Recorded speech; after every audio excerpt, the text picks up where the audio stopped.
Nawaya. I'm Kendra Thompson-Kumar, the program coordinator for FishCAST. Normally, Dr. Christina Semenyak, the director, gives the intro, but she wasn't available today, so you've got me. So FishCAST is an Start Create program that is meant to train the next generation of aquatic scientists and practitioners in the field of conservation and management of fisheries. And I'm coming to you from the University of Windsor, which sits on the traditional territory of the Free Fires Confederacy of First Nations, which includes the Ojibwe, the Ottawa, and the Potawatomi. And we respect the longstanding relationships with First Nations people in this place in the 100-mile Windsor-Essex Peninsula and that of the Strait of Detroit. So without further ado, I will give the floor over to Dr. Brian Neff, who will introduce today's speaker, Christian Therrien. Okay, thanks, Kendra. And I'm in London, Ontario right now. I was just commenting how our campus is closed, but I too will acknowledge that that our university sits on the shores of the Deshkin-Zibi, so that's the Thames River, and are the traditional lands of the Anishinaabe, the Haudenosaunee, the Lapawuk, and the Chinookan nations. It's my pleasure today to introduce Chris. Chris is, although it says alum, it's because he graduated from FishCAST, but he hasn't actually graduated yet. So certainly in the question period, I think it'd be a prime opportunity. Chris has held many positions during his PhD. I wouldn't recommend that because as Chris has said, you know, he comes home from working 40, 50, 60 hours a week, and then he has to do his thesis. So it is tough, but it's really great in part because of FishCAST, you know, FishCAST and the research he's doing. He's really been able to get his foot in the door in a number of positions. And so right now he's working, I think you're full-time, right, Chris? Yep, as a full-time permanent. Yeah. Yeah, full-time permanent management biologist with the MNR in Nipigon. So way up at the very top of Lake Superior, beautiful, beautiful area. But he's also during his PhD held positions with the MECPs, so that's Environment, Wildlife Conservation and Parks in Canada, as well as a fisheries biologist in MNR before his current position with MNR. He's been an awesome student to have in the lab. I co-supervise him with Heidi Swanson, who was at Waterloo and is now at Laurier. So Chris has no supervisors left at Waterloo. And he himself isn't anywhere close to Waterloo, but hoping to graduate probably Q1, Q2 of next year. And so really looking forward to his thesis coming together. Broadly, he studies the effects of invasive species on native species introductions. And I imagine he'll talk a little bit about that, as well as something else, as the title of his talk is How to Fish for a Living in 6 Easy Steps. So over to you, Chris. Awesome. And can everybody see the slides and hear me okay? Okay, perfect. Yeah, so as Brian mentioned, I'm currently the management biologist for the Nipigon-Geraldton district of the MNR. Position I hold. I've been holding since June and worked in a number of positions prior.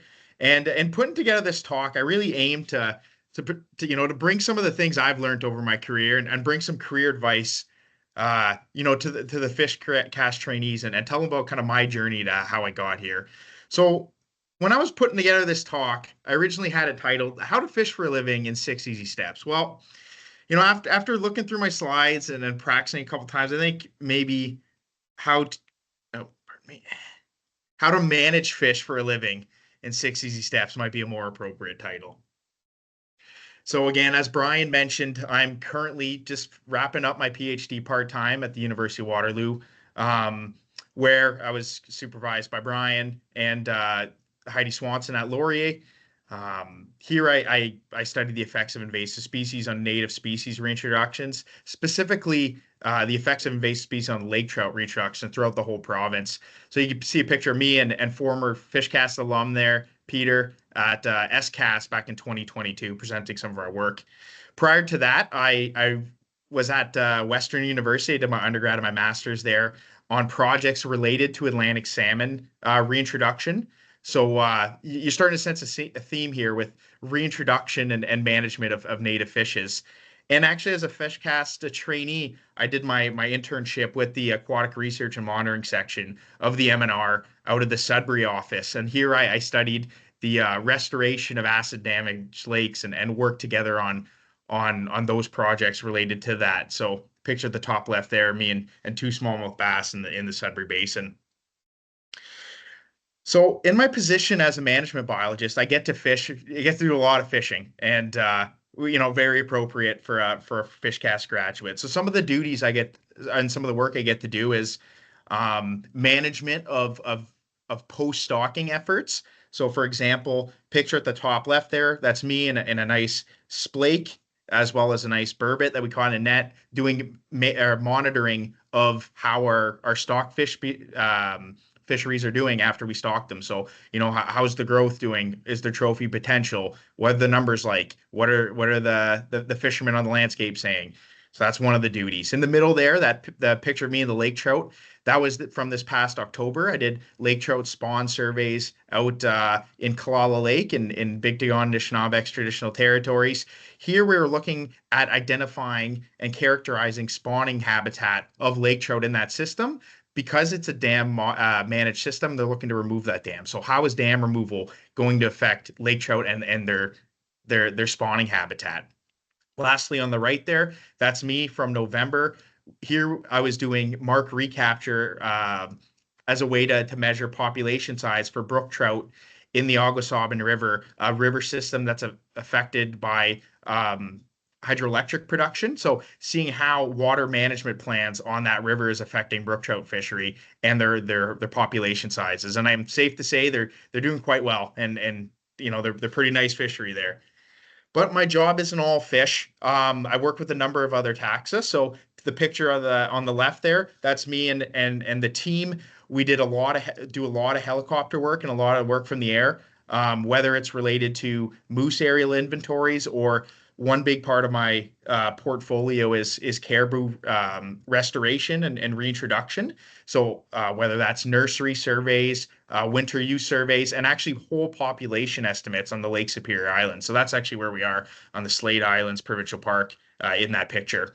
And on the right there, that's me in a hazmat suit with the team going out and doing bat monitoring and monitoring for white nose in the largest hibernacula of bats in Northern Ontario. So quite a diverse range of duties and working with a number of taxa, but obviously fish are my favorite. And so if you want to be a management biologist, I think the first step is to really find your passion. So as a kid, I was always into the outdoors, always loved the fish, and it's really what essentially drove uh, my career path and career decisions. And I was lucky enough to have parents and grandparents and family members that fostered that interest. So the picture at the left there, that's me. I think that was back in 2001 of my first ever pink salmon. And that's back when pink salmon were first coming on the landscape in the North Channel of Lake Huron. So that was a pretty novel catch at the time. In the middle there, that's me and my siblings at our family camp. I watched way too much World Fishing Network as a kid and always wanted to be like those bass fishermen. So out trying to catch some largemouth. So there's me with proud of my catch. And on the right there, I used to drag my brother out with me after high school in May to go spearing sucker. Actually near the local Tim Hortons, there was a creek running through it. So yeah, there was obviously always a passion for fishing there, and the passion, it wasn't just for fishing. It was really about being outdoors. And again, like it really drove my career decision making. So the picture on the left there, that's me with the bull moose I harvested back in September. While out moose hunting, everybody used to joke that I was a better mushroom picker than I was a hunter. So you can see me with a ton of mushroom lobsters there. And on the right, when I was a kid, I thought I was going to be the next Steve Irwin. So I was always trying to catch herpetiles. And this interest is what really got me into really wanted to be a management biologist and to be able to work with, our fish and wildlife population. So that's step one. Now, step two is really key to this adaptive management that we like to follow as management biologists, and that's being able to identify problems. And the problem I'm going to focus on, or the perceived problem, was that of my home waters back in Sudbury, Ontario, on Lake Wanapitei.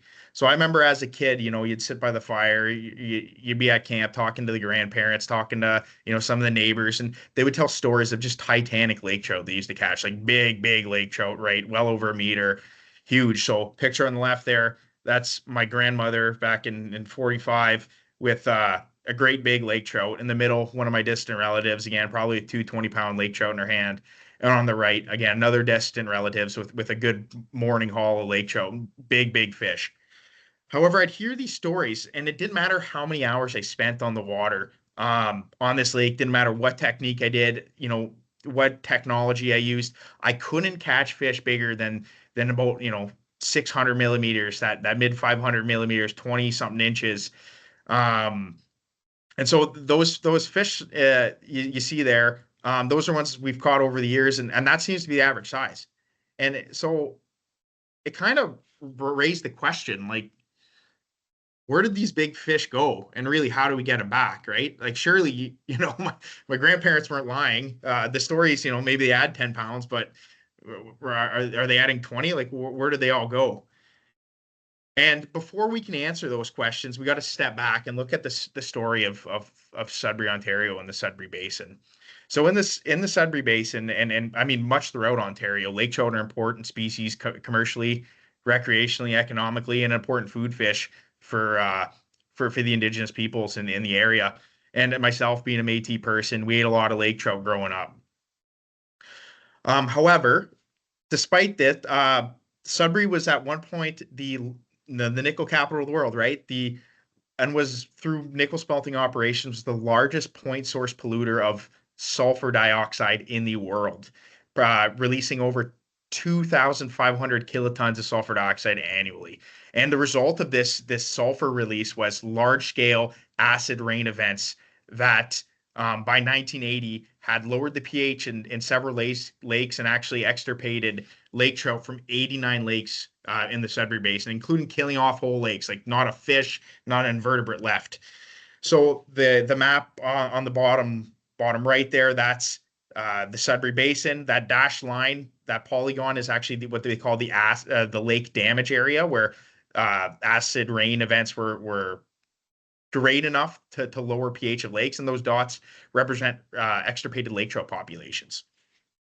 However, since then, there's been large-scale habitat remediation, changes in scrubber technology, improvements in government regulation, and the stocking of over 500,000 lake trout in the area.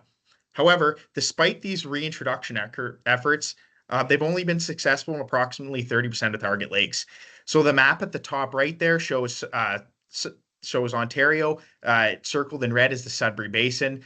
It's tough to see, so I'll just give you the takeaways. So on that map, you see white squares, which represent native stocks, black dots, which represents successful reintroductions, and white triangles, which represents failed reintroductions. And the takeaway here is there's a lot of white triangles, so a lot of failed reintroductions, specifically in and around the Sudbury area. And it has been suggested that exotic species could be impeding these reintroduction attempts. So historically, the prey community in Sudbury, in lake trout fisheries, typically comprised of a low thymidase, acid-sensitive community. So you saw a lot of cisco, whitefish, and slimy sculpin. However, that sulfur deposition led to the elimination of acid-sensitive prey fishes, instead replacing them with acid-tolerant species, such as perch. Yellow perch are incredibly acid-tolerant, or a staple in fish communities in the Sudbury area. And prey scarce community. Like I mentioned, some lakes, everything died out. There's nothing left. And in some instances, the pH didn't quite get low enough to kill off the cisco, but killed off, you lost your lake trout, and what you remained is, cisco that are hyper abundant. And there was also invasion by rainbow smelt into several watersheds. So what originally started off as a low thymidase acid sensitive community now has become a high thymidase acid tolerant community. So rainbow smelt are an exotic species native to eastern North America that managed to invade into Ontario through new research suggests two different pathways. First is up the St. Lawrence River through ecosystem changes there and dispersal thereafter.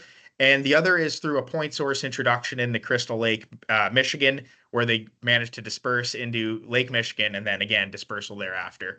And so that figure on the right, I think that was Mandrak and Holm, who put that together, and that gray area is actually the area where they're introduced. So the whole range throughout Ontario is an introduced range, so they're not native to the province.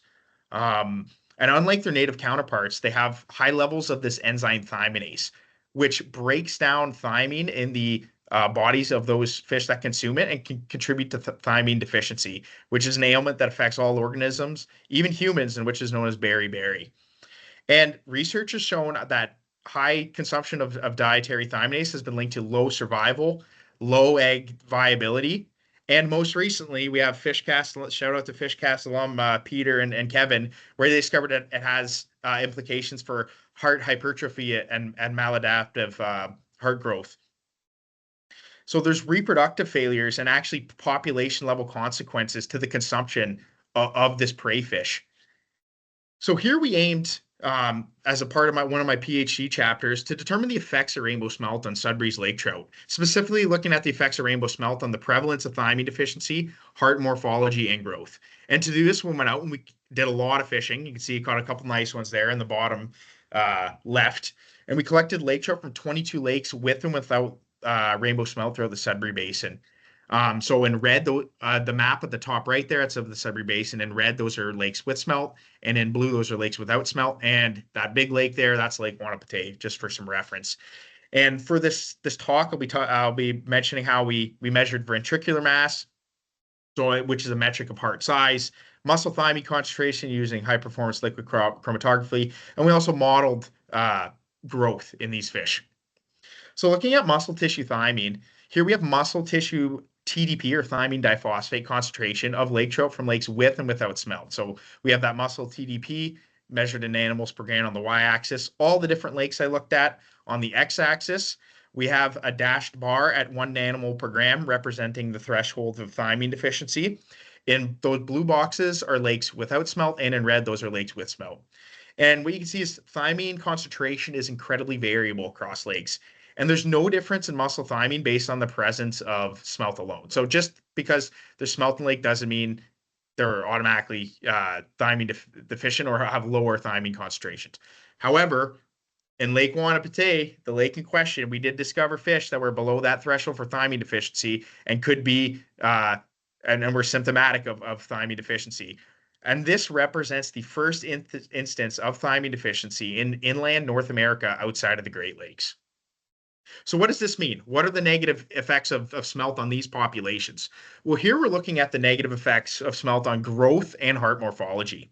So the graph on the left there, that shows a population asymptotic length on the Y. So that value, that's a model parameter you get when you look at von Bertalanffy growth functions. So that's essentially length at age of a population modeled. And how that works is typically as juveniles, these lake trout have rapid growth up to a certain point where growth starts to asymptote. So if you have a higher population asymptotic length and you're an angler, those are lakes you want to target. That's huge fish. So if you got an asymptotic length that's, that's 1 meter, those fish grow up to 40 inches before they stop growing. So huge titanic fish. So as a manager, you want to see a high asymptotic length if you can. And on the x-axis, that's dietary proportion of rainbow smelt. So that is a metric, a population level metric determined by stomach content analyses. And if you have a value of 1, it means that's all you eat is rainbow smelt. You have a value of 0, it means you don't eat any. And you can see in lakes with rainbow smelt, there's a clear negative relationship between the population asymptotic length and the dietary proportion of smelt. So the more smelt you eat, the lower average asymptotic length, or essentially the smaller the fish, really. And there you can see where Wanapitei lines up. So they eat a lot of smelt and they're not very big, right at that mid 20 inches range, or right how kind of what I was catching growing up. Looking at some work published by FishCAST member Kevin and FishCAST alum Peter, they also found pathological heart growth in lakes with smelt. So just the presence of smelt alone resulted in higher relative ventricular masses or bigger hearts than in lake trout with lakes with rainbow smelt than in those without. And in those papers and in subsequent studies, they determined that heart growth was maladaptive and actually had implications for swimming performance, foraging, so on and so forth. So there's a lot of negative effects to the invasion of these rainbow smelt. So we can start to answer our first question. Where did the big fish go? Well, through acidification, they're eliminated from a lot of lakes, and those lakes where they remain, they may be suffering from thiamine deficiency. So the next step before we can come up with the solution is to see if there's anyone that has encountered the same problem as you. So step 3 here, if you want to be a good management biologist, is to build your network and learn from those around you. So the photo at the top left there, that's me with the Sudbury District of the Aquatic Research and Monitoring section. And there, like I mentioned prior, we studied the restoration of acid damaged lakes. So I learned a lot about how the ecosystem changed over time, what it looked like before, what it looks like now, what are the solutions that have been in place. In the middle there, that's me and actually Sudbury-based researcher at the University of Idaho. Here, I was able to talk to researchers from throughout North America and internationally and learn about some of the problems they've have. So it turns out acid rain is an issue, in Russia too. So learning from those experiences. And on the right, lastly, that's me and members of the Wahnapitae First Nation who have a reserve on Lake Wahnapitae, going out and doing the active management with the community members, learning about the TEK, learning about their stories, how they've seen the fishery evolve, and trying to integrate that into the solution making. Which brings us to the step 4 is being able to develop solutions. So recent research suggests that local adaptations may lead to differences in tolerance to thymidase between conspecific populations. And actually, work out of the NEF lab has shown that Atlantic salmon populations that feed on rainbow smelt in their native environment have a tolerance to dietary thymidase compared to those that do not. And actually, screening for invasive species has been done by the provincial government to select for Atlantic salmon strains for reintroduction into Lake Ontario. And you can see the fruits of that labor in the picture at the top right there. That's me with a beautiful Sebago strain Atlantic salmon that I caught in the province. And you can notice there's no fin clips. It's a wild reproduced individual. Currently, the provincial government is talking 2 strains of lake trout that might actually differ in their tolerance to thymidase. So you have the Seneca Lake strain in its native environment, encounters alewife, and feeds on a diet high in thymidase. So it could be potentially thymidase tolerant. Compare that to the Lake Superior strain, henceforth known as Slate from the Slate Islands, where in its native environment feeds on a diet low in thymidase. And so it could be potentially thymidase vulnerable. So it's a management concern to know if these 2 strains differ in their tolerance. So to determine if they did differ, we did a hatchery study where we compared the effects of dietary thymidase on survival and performance-related traits in these 2 source strains of lake trout. So to do this, we went out, we got 400 fish of the 2, so 200 of each strain, brought them back to the experimental hatchery at Western, and we fed them either a control diet or a diet thymidase that were identical in their composition, with the exception of the thymidase diet. It had a broth of what's called a bacteria called Paenibacillus thymolyticus, which is a thymidase producing bacteria that was isolated from the gut microbiome of alewife, which has been known to cause thiamine deficiency. So we fed them these diets for 6 months, and after 6 months, we tested for a suite of metrics. So the photo at the top right there, that's the experimental hatchery at Western. Middle right, that's Peter with a lake trout and a Doppler echocardiogram. So they measured a suite of heart metrics there. The bottom right, that shows the food making process. And on the bottom left, that's a lake trout in the swim fluid. We measured swimming performance. And I like to call that a fish treadmill. It's quite funny to watch them swim in those things. So just a quick overview of what we found. So in terms of the metric of survival, we did not find an effect of thymidase, but we did find that strain by thymidase interaction. Well, here there was no difference in survival between the Slate strain fed either control or a thymidase diet. But in terms of the Seneca, there was a big drop in survival from those Seneca fish fed a thymidase diet compared to control. So here we'd interpret the Slate strain as being the more resilient strain. Moving on to heart function, we did not find an effect of thymidase alone, but instead found an effect of a strain by thymidase interaction. Well, here it was the opposite trend of what we found in survival, where there was no difference in maximum heart rate of Seneca fish fed that thymidase diet compared to control. But then you look at the slates, and there was a drop in maximum heart rate in those slate fish fed a diet high in thymidase. So here we'd interpret the Seneca strain as being the more resilient strain. Looking at coloration, specifically bluing and reddening of the extremities, we found an effect of thymidase, but we also found that effect of the strain by thymidase interaction, where in the Seneca strain in particular, we found bluing and reddening of the extremities, and the opposite trend in slates. Whereas we interpreted that bluing and reddening as being venous pooling and being symptomatic of hypoxia and reduced heart function. So here we'd interpret the slate strain as being the more resilient strain. And looking at the other metrics, growth, swimming performance, and morphology, we found an effective thymidase, but we didn't find that interaction. So here, growth, swim performance were reduced of those fish fed a diet high in thymidase compared to control. And then there was also a change in morphology, which we related back to a change in condition. So here we consider them equal. So overall, it seems that maybe the slate strain is a better candidate for restoration. So then the next step here is be like, do these results we find in the lab actually play out in the wild? Well, Tyson Lake in the Sudbury Basin presented itself as an interesting test of this concept. So you can see in the map at the top right there, you can see Tyson Lake in the acid damage area of the Sudbury Basin. And here, lake trout were extirpated since the 1970s with no natural reproduction occurring since then. And since their extirpation, there's been considerable ecosystem changes, including changes to the warm water game fishery and just a hyperabundance of large cisco. Because there's no top-down control on those cisco, they just got out of hand. And since their extirpation, there's been over 105,000 lake trout stocked in the lake. Most of them have been from this Kalala strain, which is an inland strain where they come from close to Terrace Bay, Ontario. But there were 500 slate fish stocked in the early 2000s. And as I mentioned before, all these introductions have failed to produce self-sustaining populations. But while I was out there surveying for a different project, we actually managed to capture a large unclipped fish. So there's no clips here.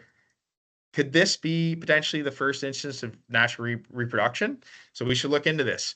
So what we did is we went out with the M&R and we did 4 surveys on Tyson Lake from 2019 to 2023. And we captured a total of 29 fish, of which 27 were clipped. We then aged all the fish. And because of the clipping records, we know the true age of fish based on the clip codes. So we can actually do a bias assessment to see how bad or how good our aging is. So the photo at the bottom right there, those are age different plots, and they just show at each true age on the x-axis how far off I was on the y, and the sample size are on top there. So I was a 65% match for most ages and 90% plus or minus 1 year. So I wasn't bad. I wasn't bad at aging. We then sent off a genotype to our partners at the DNA lab at Trent University of both the clipped and the unclipped fish. And all the clipped fish, as expected, were Kalala, but that unclipped fish was a slate fish. Interesting. So then let's go taking the data we have. Let's go look back at the stocking records and see.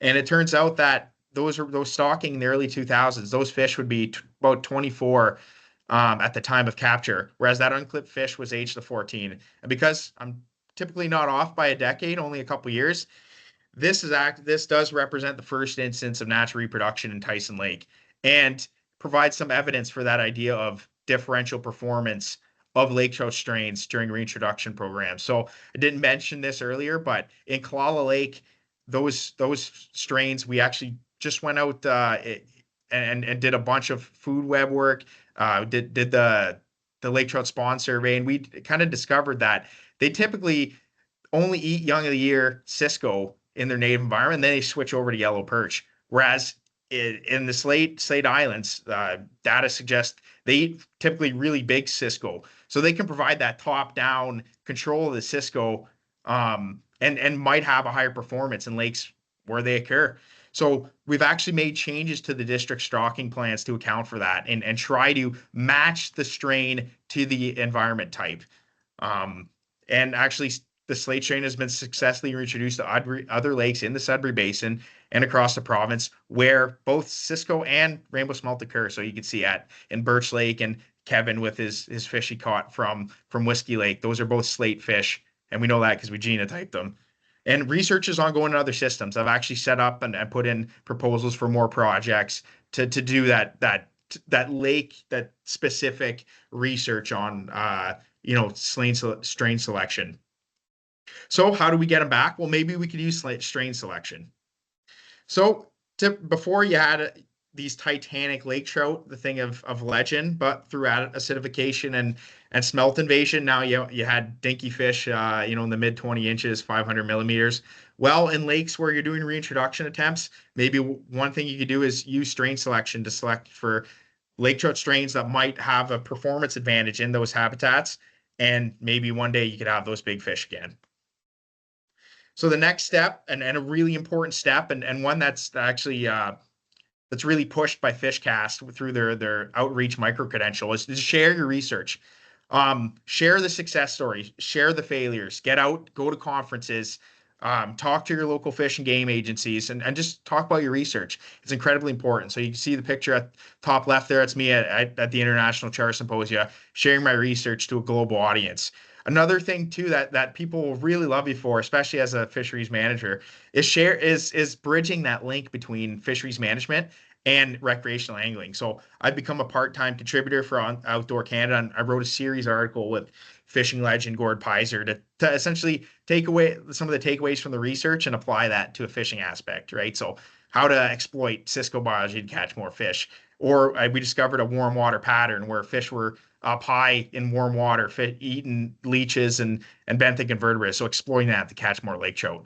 I've also been involved in podcasting a lot through the Doc Talks Fishing podcast. So again, sharing my stories, sharing the research, and helping people catch more fish. And you get no more support for your projects than when people really want you to do them so they can go out and catch more fish. So that's an incredibly important step. And the last step is to break into the job market. Take your opportunities when they become available, and sometimes it isn't always glamorous. So the first way I broke into the job market was actually through volunteering with the Ontario Trumpeter Swans Association.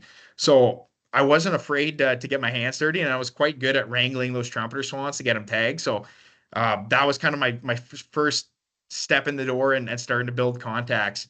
In the middle there, that picture is me as planting a tree. That I worked as a project assistant for an NGO. This was during my master's degree. Actually, I worked on the weekends. And here I learned, how to use GIS, some of the principles of forestry that are important as a management biologist.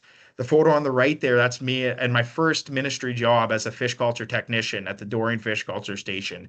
So this, I got my WIN number here. This was my first step in understanding the processes that happen in the provincial government, and I started to build my contacts, and that was more or less my foot in the door. And you can see me with a big Seneca strain lake trout. I think it was like 42 pounds.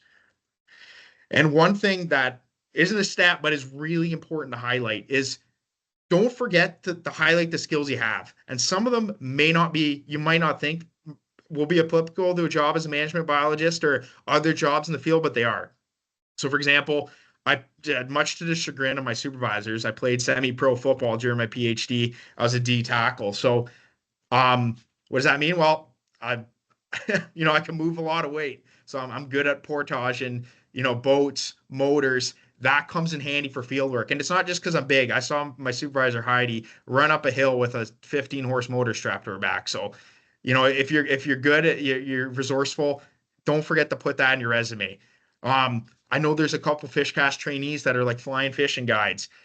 Flying experience is incredibly important, especially as a management biologist. When I'm out doing moose aerial inventories, caribou habitat winter use surveys, that's incredibly important because not everybody can fly. A lot of people get sick. Or if you're good at sledding, that's something to add to your resume, especially when doing winter ecology work. That snowmobiling experience is incredibly important because not a lot of people have it. And last, I'll really highlight this because I just actually won a job competition for another management bio job where one of the requirements was ability to fix equipment. And I'll highlight this because it's happened to us a couple times where you get out to a remote area, maybe you're in the Hudson Bay lowlands, right? You bring your ice auger and it breaks. Now what? You're going to hire a helicopter to bring you another ice auger. So for that example there, I didn't think I'd learned more about ice auger transmissions than when I had to rebuild them twice. So I can tell you the ins and outs of an ice auger now, and that's incredibly valuable in a resume. So I think if you follow all these steps, you too can manage fish for a living. And actually, there's some vacancies in the provincial government coming up. So, you should be primed to apply for those if you're finishing up your PhD. or your master's. And with that, I'd like to thank you, and I'll take any questions. And my email, my Waterloo email is there. I got contact info down there. So yeah, don't hesitate if you can't think of anything now. Reach out if you need career advice. Let me know. Yeah, thank you, Christian. Yeah, everybody, a round of applause for Christian. It was a wonderful presentation. Yeah, just feel free to raise a hand or just shout out a question. Use the chat as well if you don't have a microphone. Go ahead, Nina.